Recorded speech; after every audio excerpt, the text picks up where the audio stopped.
The Besavior team have been kind enough to send one of their modded PS5 controllers through to us for a review. After using it for several weeks, I wanted to share my thoughts around the controller of what I like and what I dislike about it. Starting with the good things, of course. First, it's pretty much a PS5 controller. Apart from the back paddles, which are what Besavior's added to this to give it that Pro controller option of having additional mappable buttons at the back. Being a PS5 controller, most of you probably already know how it feels in the hands. It's one of the best controllers in terms of the feel in the hand, and it has everything a PS5 controller has, so it's only better than a PS5 controller. It's not worse, so that's a great start. I have the all black version, as you can see. It does come in 8 different colors from Besavior's website. It's not fully customizable. It gives you colors like white, blue, pink, and so on. Personally, I really dig the black. I think this looks really nice.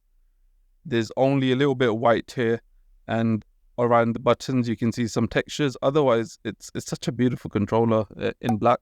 Seeing it is a PS5 controller with add-on mods that Besavior offer, I'm going to skip everything about the controller that is generic to a PS5 controller and mainly focus on what Besavior offered to add in terms of additional functionality to this controller. So starting with how it integrates into the controller itself, the pack by Besavior, I mean, to be honest, other than a bit of a chin here, you really can't tell this isn't something you would expect on a standard PS5 controller anyway. There's no feeling of aftermarket, last minute thought. All the gaps, flushes, the way it's fitted, it's just really well done on that Besavior. The back paddles have a really satisfying click. They are mechanical buttons, so that's a really nice touch. They're a little bit loud. You can hear that on the mic. With some of the other controllers, you couldn't hear me pressing the button down there, so it's really comfortable ergonomically.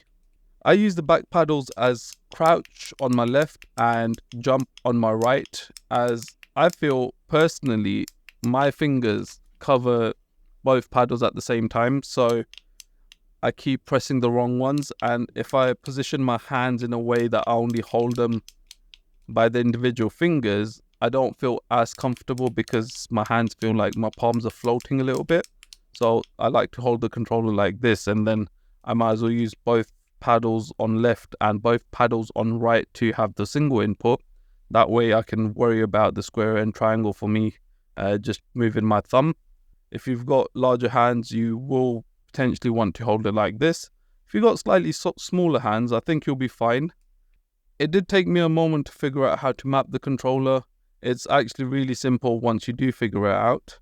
I've connected the controller to show you how to map it because it wasn't charged. So literally press the left button and it goes into mapping, press it again and it goes into P1.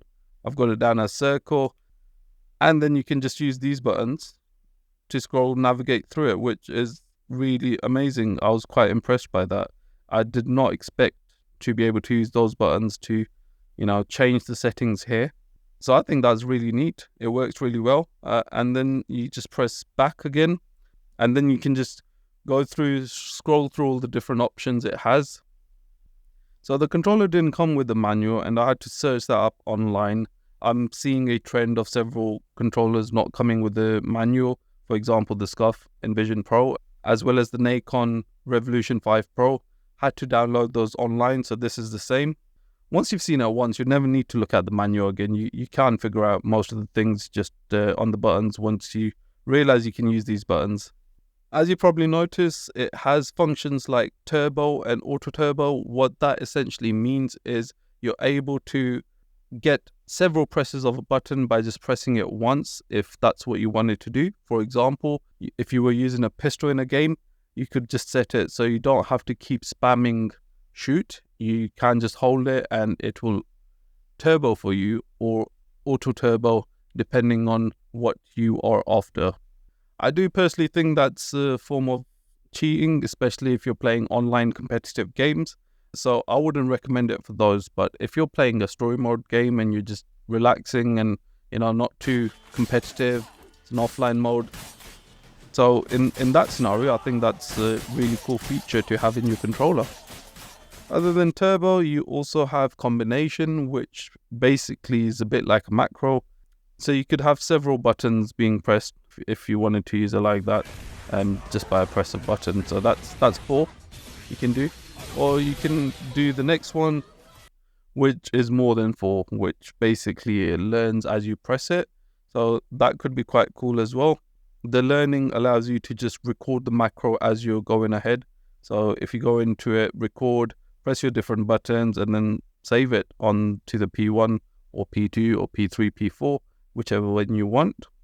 And then finally, we have multi-sets, which is almost like having different profiles. So you can set different profiles if multiple people use the controller. That just, saves you from having to reprogram it every time. So yeah, that's another nice little feature to have on the controller, so you don't have to worry about any softwares. As you guys might have noticed on my channel, I've been having a lot of problems with the Scuff software, or should I say Corsair's software IQ, to the point I've found out a way to not have to use that software. So it's really nice that Besavior's controller doesn't force you to put a load of junk on your computer. I much prefer a way to do everything on the controller than having to do most things on the software. So that's a really good thing about this controller. Another neat trick this controller has, which some of you might find really useful, is you're able to connect a third-party controller through the USB or through the Bluetooth pairing, and the signal of that third-party controller goes through this controller and acts as if it has a PS5 license. So you can then use that third-party controller on your PS5. Now, I've researched a bit on this, and I found there are some controllers that work flawlessly, but be warned, some controllers don't work. So that's something to keep in mind. If there is a favorite controller you love to use on PC or even Xbox or Nintendo Switch, it can help you use that controller on a PS5. But yeah, I'll do my research before buying it for just that particular use case. But that's a really nice feature to have. I know Gamer Heaven's done quite a few tests on different controllers to see how well that works, and he's found quite a few that didn't work. So yeah, you could check out his video and see which ones he found that work. You can't get the controller purely for that reason. It's a nice additional function to have in your controller, is my personal opinion. And then I really like the fact it has a LED screen, as I've been showing. It works really well, just makes life so much easier. And yeah, this controller comes with a carrying case. Yes, that's a win. As you guys know, I was a little bit annoyed that the Scuff Envision Pro didn't come with a carrying case. At this price point, you shouldn't have to ask for this. It should just be a given that they come with a carrying case, because, you need to protect your expensive investments. In the carrying case, you have these rubber thumb risers, so you can't swap out the thumbsticks. So they put these in there. I mean, I've been using this even on the Scuff, because I just find they're really good, really useful. They do the trick, provide really good grip on top as well. So that's brilliant. There is this USB-C to USB-A converter as well. And then it's got a USB-C connection on the side as well. That's to use the pass-through option at the back here. So you can connect to other controllers. So that's nice, and it's really nice. It's not just standard. You've got another USB-C connection on the side. And then finally, you've got the USB-C to USB-A cable. Now, it's not braided. Seems pretty standard. It's got nice little purple touches inside, which is cool. But otherwise, it's pretty much a standard cable. Nothing extra special about it. The thumb risers, I actually ordered this same type from Amazon a couple of days before the controller came, and I ended up returning it because these work just as good as the ones on Amazon. If you wanted to have a look at them, I believe they're from Play Vital. So yeah, you can check those out on Amazon. I'll put a link in the description for you. As the thumbsticks are standard, your control freaks are going to work on them as long as the PS5 ones. So that's a great thing, having some sort of standard in these controllers. In terms of input delay, again, it is a PS5 controller at the end of the day, so It gives you about a 4 millisecond input delay, which is totally acceptable, and it's overclockable, which is a beautiful feature. I can't give that to Besavior. That is just a PS5 controller. They're normally overclockable, so I was able to overclock this to 1 millisecond, which is amazing. Now, I've not been able to do that with Envision Pro or the Nacon Revolution 5 Pro, so yeah, that's a great win here. I did notice though, like I was getting a little bit of jitter in my input stats, and I had some outliers. I've had that with all the controllers. Not exactly sure what that might be. If you guys have any idea what might be causing that, please drop it in the comments below.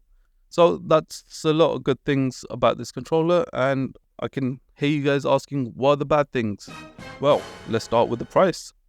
£190. It's a little bit too much in my opinion. It is competitive, but the features it offers, it's about, do you want these features, or do you want swappable thumbsticks, or do you want customizable faceplates, Hall effects joysticks? You know, there's so many other features that you might prioritize over some of the features Besavior is offering here. So at £190, you look at the features you need versus the features that are offered. You might be swayed one way or the other based on the price. If this controller was around £170, between 160 to 170, I think that's a phenomenal price. And at about £190 with shipping, I think it's a little bit expensive.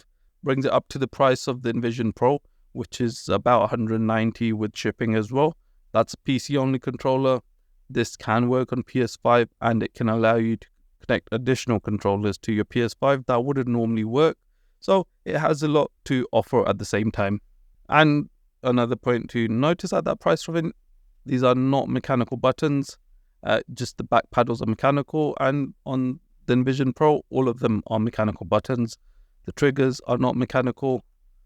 There is no, it is a standard PS5 controller, so you don't have changeable travel on the triggers, but it will have haptic feedback. So you win some, you lose some, depends what is your preference. It has a gyro.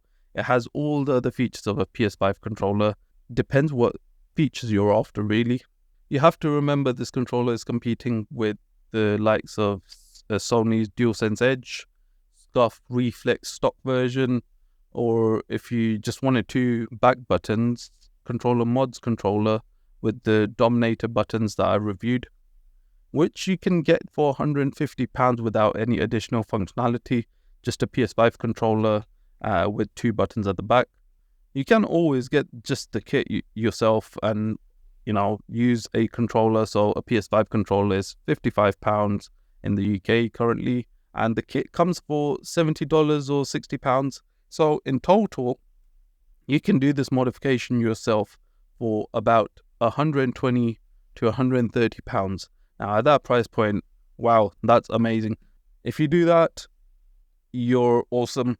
I would highly recommend you stay away from that, because you have to take this baby apart and really, do some soldering in there as well and be comfortable around electronics. Now, an average person, I wouldn't expect them to be able to do that.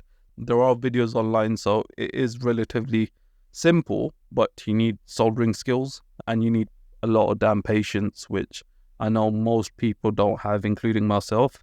So if you're not really too tight on the budget, I would suggest just go for the finished kit. Don't try and do it yourself. It could be quite painful. The next thing I don't like about the controller so much is the shape of the paddles or the size. I mean, as I mentioned, they feel a bit too close for individual fingers. My fingers kind of sit around here, so I end up pressing both paddles at the same time on the left or the right hand side. So either a bit more space or slightly different shape for your fingers gives them a bit more space to work with. That would be really nice on these paddles. Again, I would say it's trainable. I could train myself to use them, but it doesn't come naturally. I feel like on the Envision Pro, it came a little bit naturally, just the way, because it was using the single finger, whereas on this style of controller, you want to try and use both your ring finger and your middle finger to press the individual buttons. It just makes more sense. And continuing with the back paddles, another thing I would say, there's a little bit of play in these. Besavior, I would highly recommend you put some sort of foam in between these.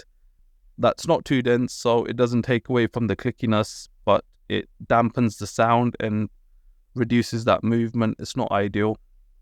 I mean, it's not noticeable once it's in your hands, but if I look at it and I'm being picky, to sum up, it's a solid controller. You can't really go wrong with it.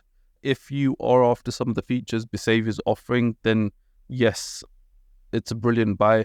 I'd never mispress any of these buttons. I'm again just going to talk about the paddles because everything else is just a PS5 controller. And it sits in my hands really well. So I really couldn't complain. I would rate this controller between a 3.5 to 4 out of 5. So a really solid controller, a safe bet, nothing really functionally wrong with it. Thank you once again to Besavior for sending this controller through to us. We will put a link in the description below. If you wanted to grab one of these, I would highly recommend the black one because I really like the color combination. I think it makes it look beautiful. Until next time, over and out.